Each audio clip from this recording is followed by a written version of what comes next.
About 80% of the trade in our world happens through the oceans, and that's why all the big superpowers try to keep these trade routes under their control. But very soon, there's one country that's going to disrupt all this world trade, and that country is none other than Canada. In making Canada so important for the future, its long coastline, ice-free ports, and strategic location all play a role, but the biggest factor is the Arctic. And because of the Arctic, many experts believe that Canada could soon change how global trade works. But what exactly is in the Arctic, and why is it so important for world trade? The Arctic is this entire blue-coloured region on the northern side of our planet. It includes the Arctic Ocean and parts of several countries. The first of these countries is Canada. All of Canada's northern and northwestern areas lie in the Arctic region. Second is Denmark. Now, since Greenland is under Denmark's control, that's why Denmark automatically becomes a part of the Arctic region. Greenland is the world's largest non-continental island, and only 15% of its area has people living in it, because the other 85% is covered with ice.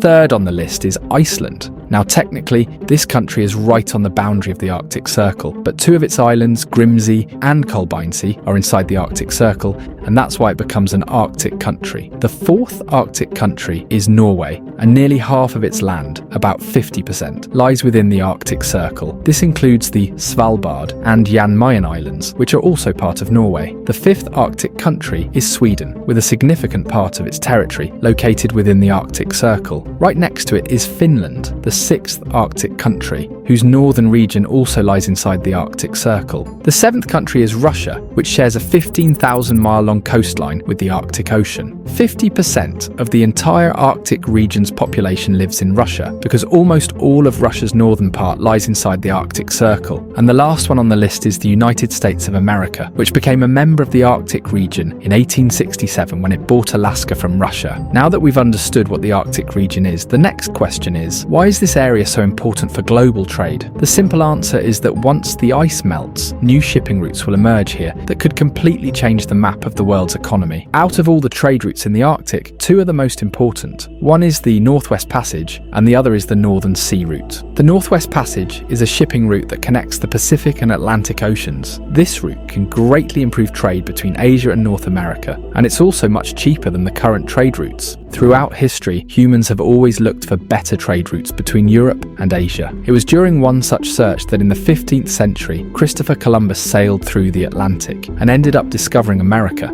He had tried coming north as well, but at that time the ice was too thick to go any further. Until the 20th century, people believed the Northwest Passage was just a myth and didn't actually exist. But in 1906, a Norwegian explorer named Roald Amundsen proved otherwise. He set sail from Norway in 1903 on a small ship, and after a long 3-year journey, he reached Herschel Island in Canada. This became the first recorded journey through the Arctic in human history. After that, though, no other commercial ships passed through this route for nearly 100 years. Then in 2013, a Dutch container ship that was supposed to travel from Vancouver to Finland through the Panama Canal decided to take the Northwest Passage instead. For the first time in 100 years, a commercial ship crossed this route. The journey was 4 days shorter, and they saved $80,000 in fuel costs. This successful trip brought global attention back to the Northwest Passage, and Western superpowers began seriously exploring the potential of using this route. Now, this is how this route will look like. Container ships will enter this Northwest Passage from here through the Davis Strait, and after crossing Baffin Bay, they'll enter the Beaufort Sea, and then after crossing the Chukchi Sea, they'll pass between Alaska and Russia and come out here into the Pacific Ocean. And from here, they'll be able to go either to Western America or Eastern Asia. Right now, traveling through this route is only possible with the help of icebreaker ships. But with the speed at which Arctic ice is melting, experts believe that between 2040 and 2050, even regular container ships will be able to pass through without any problem. And once that happens, global trade will change completely. For instance, a ship going from Japan to Western Europe currently travels 13,000 miles through the Suez Canal, but using the Northwest Passage via the Bering Strait, it could make the journey in just 7,000 miles. That's 6,000 miles shorter. Imagine how much time and money that would save. And naturally, if this new route becomes popular, the Panama and Suez canals will lose a massive amount of traffic and revenue. Shipping companies will shift their routes toward the Northwest Passage, and whoever controls that that passage will see their geopolitical importance skyrocket. Now, technically, all the Arctic countries, except for Russia, have friendly relations. But with this kind of money and opportunity on the line, Canada won't have an easy time claiming full control over the route. And to complicate things further, a country that isn't even in the Arctic is already showing serious interest in this passage.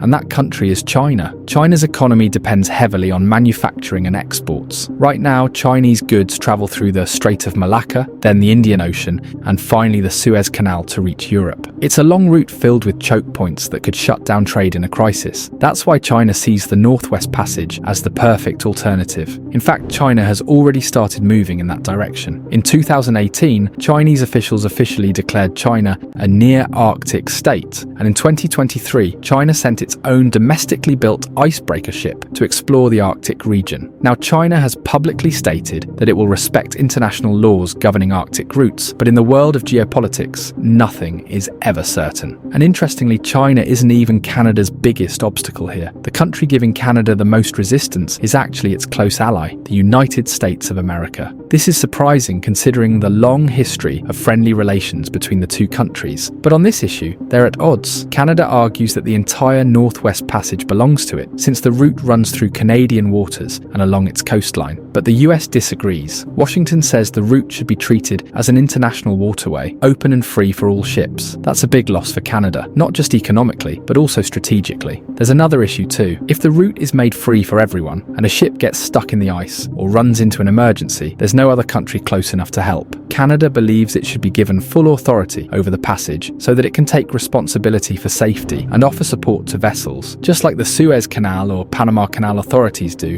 In return for a transit fee, Canada would provide facilities, rescue services, and proper monitoring. Right now, there's a stalemate between the US and Canada, but here's the twist. If the US keeps resisting, Canada might find support from Russia and China, both of whom have already shown interest in backing Canada's claim. And that's something the US cannot allow, Russian and Chinese influence in such a critical region. That's why many analysts believe that eventually America will accept Canada's position. And if that happens, Canada's economy is going to get a major boost. Even today, maritime trade is a huge part of the Canadian economy. In 2022 alone, Canada's shipping ports supported 30,000 jobs and generated $150 billion in revenue. So this route will definitely make Canada extremely important on the world map. There is only one alternative to this route, and that is the Northern Sea Route. Along with the Northwest Passage, this route is also becoming accessible as the ice melts. And this route is going to make Russia and China extremely powerful geopolitically. To learn about the Northern Sea Route, watch this video. These are all the sources we consulted for making this video. We'll see you in the next video with another interesting topic. Take care of yourselves.